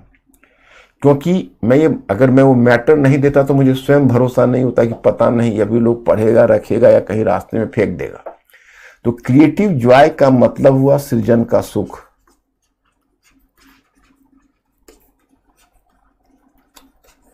तो मानव में एक सृजन का सुख होता है जो लेता है। लेकिन अब यहां रुक जाइए, अब यहीं से फर्दर स्थिति है। वो कहता है कि लेकिन अगर श्रम मानव करता है, उसका लाभ कोई और ले जाता है, जैसे आप इतनी मेहनत करते हो और आपकी जगह इसका फायदा उठाकर कोई दूसरा आईएएस अधिकारी बन जाए, आपको वंचित कर दे। मैं इतनी मेहनत करता हूं आपके पीछे और कोई इसका श्रेय दूसरा ले जाए और मुझे वंचित कर दे। तो ऐसी स्थिति में कहते हैं सृजन का सुख से मानव वंचित हो जाता है। और जब सृजन के सुख से वंचित हो जाता है तब उसमें आत्मा लोभ की स्थिति पैदा होती है, सेल्फ एलियनेशन। अब कहोगे भाई आत्मा लोभ क्या है, ये समझाना बहुत मुश्किल है। मतलब वो अपने मार्ग से भटक जाता है, फिर उसको सृजन का सुख नहीं मिलता, वो रहकर भी नहीं रहता, वो अपने आप में नहीं रह जाता। फिर ये आप अनुभव करोगे कुछ रचना अगर आपने पढ़ी होगी, जैसे अंग्रेजी की भी रचना है, लेकिन वो शायद आपने नहीं पढ़ी हो। जैसे एक मैक्सिम गोर्की का मदर है रचना, इवान तुर्गनेव का फादर एंड सन्स रचना है। इस सब में सेल्फ एलियनेशन का भाव है। और हिंदी में तो आप शायद कफन कहानी अगर पढ़े होगे प्रेमचंद का, या पूस की रात अगर प्रेमचंद का पढ़े होगे, तो आप इस आत्मा लोभ की स्थिति को समझोगे। कफन कहानी में देखोगे एक बुधिया है महिला और दो पुरुष हैं, घीसू और माधव। तो घीसू पिता है, माधव पुत्र है, और बुधिया माधव की पत्नी है। ये दोनों निठल्ले हैं, कुछ नहीं करते हैं। और बुधिया किसी तरह 10 घर काम करके, 4 घर काम करके आती है, 3 लोगों को भोजन चलाती है। लोग उसी तरह से अपना जी रहे हैं। कह सकते हो कि अपने अलग दुनिया में मस्त रहते हैं, उनको काम से कोई मतलब नहीं है, आकाशवृत्ति से उनका पेट चल रहा है। अब बुधिया का है कि बच्चा होने वाला है, तो प्रसव पीड़ा से अंदर दर्द से कराह रही है। ये कहानी में बता रहा हूं। और वो दर्द से कराह रही है, और ये दोनों पिता पुत्र गए हैं किसी और के खेत से आलू चुरा के निकाल के ले आए हैं, और सामने उलाव है। उलाव समझते हो, जहां आग जलाया जाता है। तो उसी आग में ठंडा का टाइम है, तो उसी आग को सेक भी रहे हैं, कहीं से लकड़ी वकड़ी कहीं से चुरा के ले आए आग में, और उसी में आलू डाल के वो आलू सेक रहे हैं। जो आलू वो पक जाएगा तो हम लोग आलू ही खाएंगे, क्योंकि उनको खाने का तो वही सिस्टम था। बुधिया उधर प्रसव पीड़ा से अंदर चिल्ला रही है। अब बाप बेटा को कह रहा है कि भाई जाओ अंदर जाके देखो क्या हाल है। बेटा बाप को कह रहा है आप जाइए, हमें नहीं, हमको लगता है चुड़ैल पकड़ लेगा। ये दोनों बाप बेटा के दिमाग में आता है अगर मैं जाऊंगा तो कहीं ऐसा ना हो कि मेरे हिस्से का आलू वह खा ले। अब देखिए ये हम अमानवीयता देख के आपका मन दहल जाएगा। इतना ही नहीं, बुधिया मर जाती है, दोनों आलू खा के रात में सो जाते हैं आराम से। अब सुबह उठते हैं तो छाती पीट के रोना शुरू करते हैं। वो कहते हैं मेरी पत्नी, मेरी बहू। क्यों? तो गांव भर की सहानुभूति बटोरते हैं। इनके पास पैसे नहीं है तो उनको कफन, और उनको तो आखिर कुछ तो क्रीमेशन होना है, तो वो चंदा इकट्ठे करते हैं थोड़ा थोड़ा। तो ये जो चंदा की रकम जो थोड़ा सा मिल जाती है, वही रकम को लेकर ये सब शहर जाते हैं। 5 या 7 रुपए हुए हैं, वो तो उस समय के लिए बहुत था। जब शहर में गए तो कफन खरीदने के लिए कपड़े की दुकान पर जाना था। जब कपड़े की दुकान पर जा रहे तो सामने देखे वो मदिरालय है और मांस बिक रहा है। तो जीवन में भरपेट भोजन, घीसू ने तो एक बार एक जमींदार के यहाँ खाया भी था, माधव आज तक कभी जीवन में भरपेट भोजन नहीं किया है। तो दोनों पिता पुत्र ललचाई नजर से दुकान के पास रुक गए और कफन खरीदना छोड़ के दोनों वहीं पर एक मदिरा की, मतलब जो एक शराब है उसकी बोतल खरीदा और वहीं से कुछ मटन वगैरह लिया और दोनों बैठ के वहीं खाने लगे और पीने लगे और खा पी के मस्त हो गए, सो गए। माधव कहता है घीसू से कि पिताजी हमको डर है कि कफन उसको नहीं मिलेगा, तो चुड़ैल बन के बाद में मैं पति हूं तो कहीं मुझसे ही बदला ना ले। तो पिता कहता है उसका, माधव को पिता है घीसू, कि तुम मूर्ख हो, ये समाज उसको कफन जरूर देगा, क्योंकि समाज किसी को बिना कफन के नहीं रहने देता। हाँ, ये दूसरी बात है कि अब अगली बार हमारे हाथ में पैसे नहीं दे। जब भीष्म साहनी ने ये रचना पढ़ी तो उन्होंने कहा कि आखिर प्रेमचंद को इतना नकारात्मक लिखने की क्या आवश्यकता थी। तो इसका मतलब बहुत सारे क्रिटिक्स कहते हैं कि वे प्रेमचंद बहुत यथार्थवादी हो गए थे वहां तक। यह है आत्मालोप की स्थिति। यहां पर मार्क्स कहता है कि घीसू माधव का जो, घीसू माधव के बारे में वो नहीं कहता है, मैं एक उदाहरण बता रहा हूं कि मार्क्स के अनुसार घीसू माधव की उस स्थिति के लिए समाज उत्तरदायी है। उसको लगातार जो सृजन के सुख से वंचित होता रहा, उसकी मेहनत का फल कोई और लेता रहा, तो इस कारण से आत्मालोप का शिकार हो गया। अब कार्ल मार्क्स का कहना है जो औद्योगिक व्यवस्था है, वर्तमान औद्योगिक व्यवस्था, वो औद्योगिक व्यवस्था में मजदूरों के लिए सबसे बड़ी समस्या है आत्मालोप का होना। मजदूर आत्मालोप का शिकार है, मदिरा पी रहा है, जो पैसा आता है उस पैसे से शराब पी जाता है, उसके घर और बीवी बच्चे बीमार हैं, उस पर कुछ ध्यान नहीं है, न उसको शोषण के बारे में पता है। लेकिन कार्ल मार्क्स का विश्वास है कि जब मजदूरों में वर्गीय चेतना आ जाएगी, क्लास कॉन्शियसनेस, तो वह आत्मालोप की स्थिति समाप्त हो जाएगी, मतलब सेल्फ एलिनेशन समाप्त हो जाएगा। जिस दिन उसमें थोड़ा सा ऑन कर दो, वो कम कर दो, 1.25 कर दो। उसने कहा कि जिस दिन मतलब उनमें वर्गीय चेतना आ जाएगी तो आत्मालोप की स्थिति से मुक्त हो जाएगा। तो ये विचार था। तो अब आप लोग ओके करोगे तो मैं आगे बढ़ूंगा।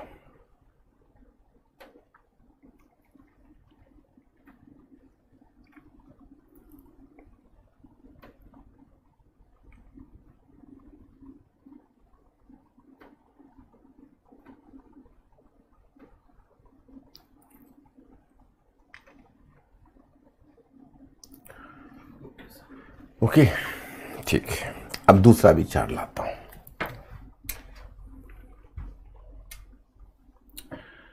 क्लासिकल अर्थशास्त्र का आलोचना। क्लासिकल अर्थशास्त्र का भी एडम स्मिथ वाला अर्थशास्त्र है। पहले मैं आपको एडम स्मिथ, कल एक बच्चे ने सवाल भी किया था, बड़ा अच्छा सवाल, जो सूरज का अपने उसने इंग्लिश में किया था।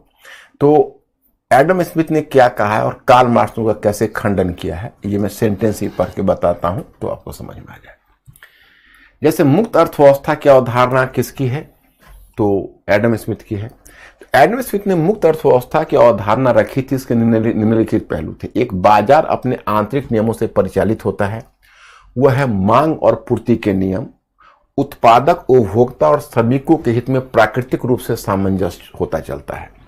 परंतु कार्ल मार्क्स ने उपयुक्त धारणा को चुनौती दी। इसका बंद निम्नलिखित तर्क पर था। एक, पूंजीपतियों और श्रमिकों के हित के बीच संतुलन नहीं हो पाता, क्योंकि श्रमिक रोटी के लिए संघर्ष करते हैं तो पूंजीपति मुनाफे के लिए। अतः जाहिर है कि पूंजीपतियों की सौदेबाजी की शक्ति कहीं अधिक होती है और वे मजदूरों को कम वेतन पर काम करने के लिए विवश करते हैं। दूसरा, इसके अतिरिक्त कार्ल मार्क्स ने मशीनीकरण के दुष्परिणाम को समझा। उसके अनुसार मशीनों ने बड़ी आसानी से मानव श्रम को विस्थापित कर दिया।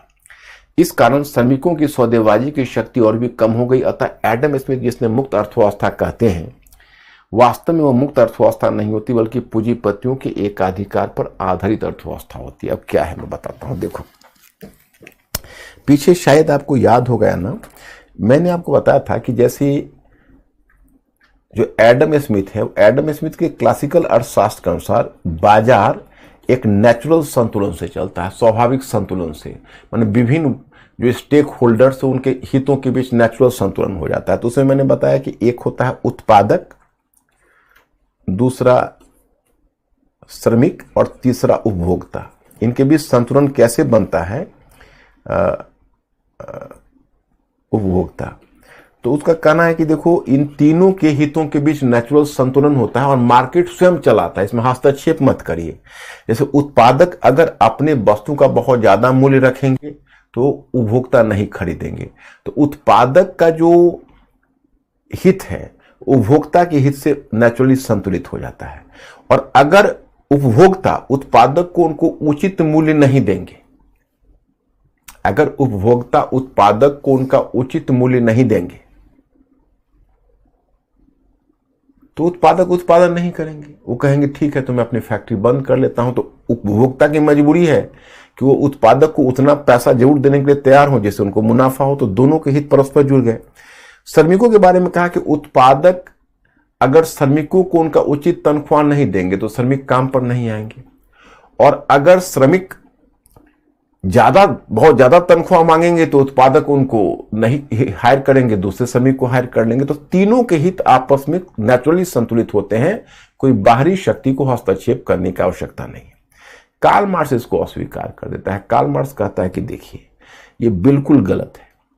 जो उसका कहना है कि जो एडम स्मिथ बोलता है, जो कार्ल मार्क्स की मुख्य आलोचना एडम स्मिथ के अर्थशास्त्र की है, उसने कहा कि एडम स्मिथ कहता है कि श्रमिक और उत्पादक इन दोनों के हितों के बीच सामंजस्य होता है, हो ही नहीं सकता, क्योंकि उत्पादक मुनाफा के लिए संघर्ष करते हैं तो वो जोखिम ले सकते हैं, लेकिन श्रमिक मुनाफा के लिए संघर्ष नहीं करते।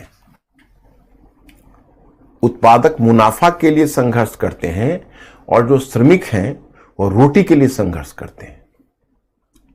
तो रोटी के लिए किया जाने वाला संघर्ष कभी भी मुनाफा के संघर्ष के बराबर नहीं हो सकता। तो एक मुनाफा के लिए संघर्ष करता है तो दूसरा रोटी के लिए। और ये एक पहलू है। दूसरा पहलू क्या है कि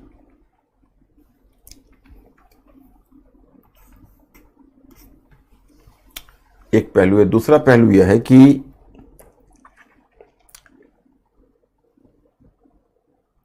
अब उपभोक्ता उत्पादक को ही देखिए। हां, दूसरा कार्ल मार्क्स ने एक बहुत अहम बात कही, उस अहम बात को सुनिए। उसने कहा कि देखिए ये जो एडम स्मिथ कहता है कि जो श्रमिक है वह श्रमिक के हित पूंजीपतियों के हित के बीच सामंजस्य लाता है। जैसे अगर उत्पादक हैं वो श्रमिकों को उचित तनख्वाह नहीं देंगे तो श्रमिक काम पर नहीं आएंगे, तो उनकी मजबूरी होगी उचित तनख्वाह दें। तो देखो अब हुआ ऐसा कि एडम स्मिथ का डेथ 1792 में हो गया, 1792 में। तब औद्योगिक क्रांति नहीं हुई थी और कार्ल मार्क्स पैदा ही हुआ 1818 में और 1883 में उसका डेथ हुआ। तो कार्ल मार्क्स तो औद्योगिक क्रांति और औद्योगिक क्रांति का प्रभाव देखकर मरा है। तो कार्ल मार्क्स ने कहा कि नहीं, एडम स्मिथ इसलिए गलत है क्योंकि कहते हैं कि भाई मजदूरों में बार्गेनिंग पोजीशन है, सौदेबाजी की शक्ति है और मजदूर काम पर नहीं आएंगे अगर उनको उचित तनख्वाह नहीं देंगे। लेकिन इसका कहना है कार्ल मार्क्स का कि यह स्थिति इसलिए बदल गई क्योंकि मशीन आ गए। तो एक मशीन हजारों श्रमिकों को भी स्थापित कर दिया, तो श्रमिकों का रोजगार सिकुड़ गया। अब श्रमिकों में वो सौदेबाजी की शक्ति नहीं रह गई। अब पूंजीपति उनको अपनी अंगुलियों पर नचाते हैं और जैसा चाहते हैं मनमानी ढंग से तनख्वाह निर्धारित करते हैं। इस चीज को एडम स्मिथ नहीं समझ पाया। अब देखो जीएस में तो ऐसा क्वेश्चन नहीं पूछेगा। 2016 में एक बार ऑप्शनल में पूछा था, हिस्ट्री ऑप्शनल में क्वेश्चन, बड़ा अच्छा क्वेश्चन था। मतलब समझ सकते हो कि इकोनॉमी पर वर्ज था कि जहां मुक्त अर्थव्यवस्था के सिद्धांत में एडम स्मिथ ने सूर्य का प्रकाश देखा, ने सूर्य की चमक देखी, वहीं पर कार्ल मार्क्स ने काली छाया देखी थी। मतलब जिस मुक्त अर्थव्यवस्था की एडम स्मिथ इतनी प्रशंसा कर रहा था, उसको कार्ल मार्क्स व्यर्थ मानता था। वो कहता था मुक्त अर्थव्यवस्था व्यवहार में मुक्त अर्थव्यवस्था है ही नहीं, क्योंकि पूंजीपति अपने ढंग से उस अर्थव्यवस्था को तोड़ते और मरोड़ते। सिद्धांत है। अब इस करोगे फिर मैं आगे बढ़ूंगा। अंकुर, पूछो मेरे स्टूडेंट से।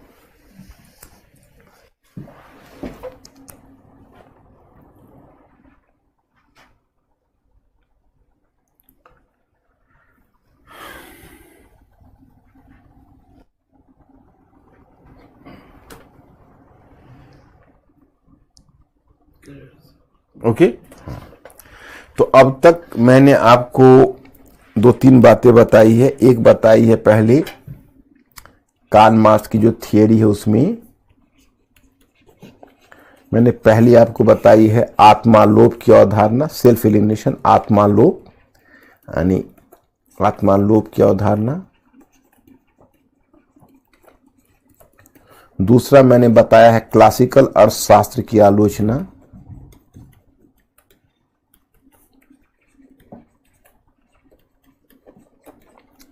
और तीसरा हम बताएंगे मूल्य और अतिरिक्त मूल्य का सिद्धांत।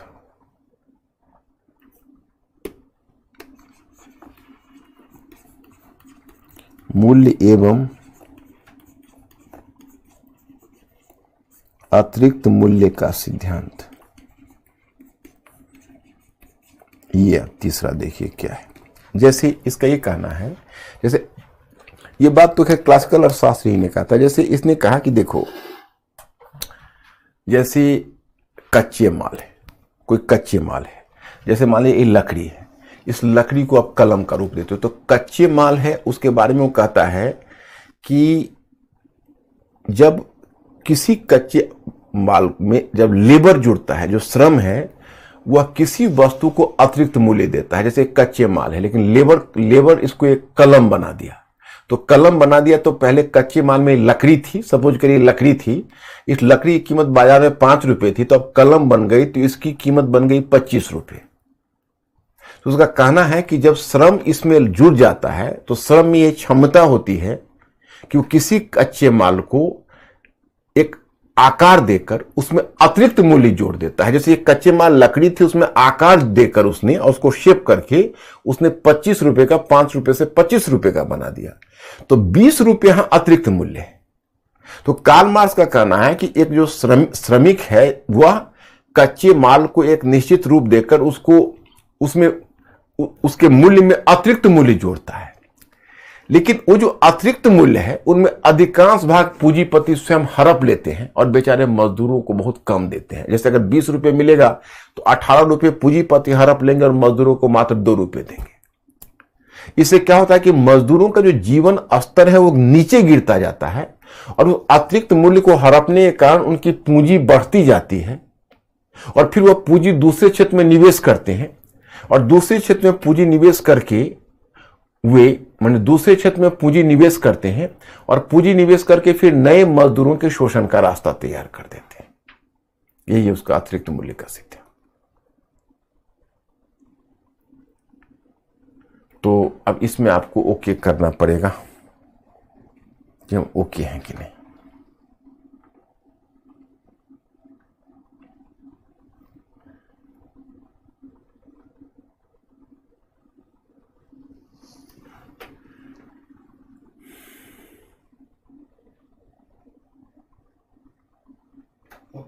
ओके है।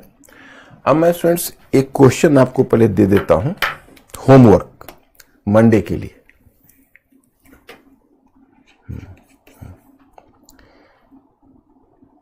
आरंभिक समाजवादी चिंतक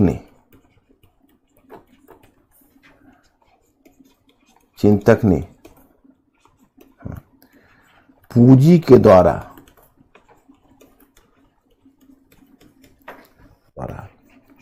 श्रम के शोषण की समस्या को तो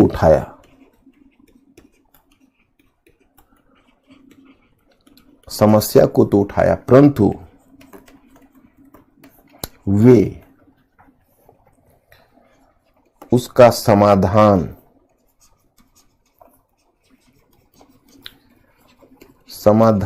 देने में विफल हो गए।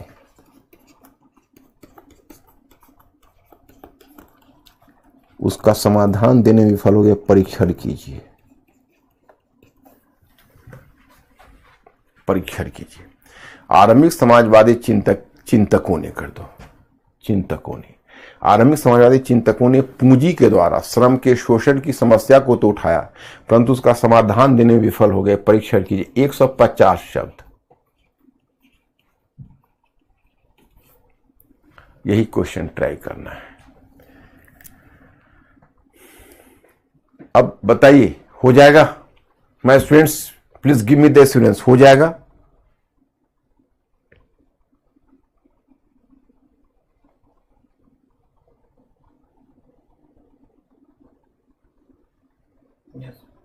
हो जाएगा? गुड। अब देखो, अब मंडे को मैं शेष इसमें और थियरी है वो सब तो लूंगा ही, और ये टॉपिक आपका मंडे को समाप्त होगा। मंडे को समाप्त होगा। तो आप लोग शेष जितना भी समाजवाद मार्क्सवाद पर जो शेष भाग है, जिसमें आप अंतर अनुशासनात्मक दृष्टिकोण भी पढ़ के फिर मंडे को आप आना। मंडे को ही समाप्त हो जाएगा, है ना? तो मंडे को हम लोग मिलते हैं। ओके माय स्टूडेंट्स, पढ़ाई जारी रखिएगा और बिल्कुल ही टाइम को रचनात्मक उपयोग करिएगा। आपको सबको पीछे छोड़ के आगे बढ़ना है। Okay, thank you very much. I will see you.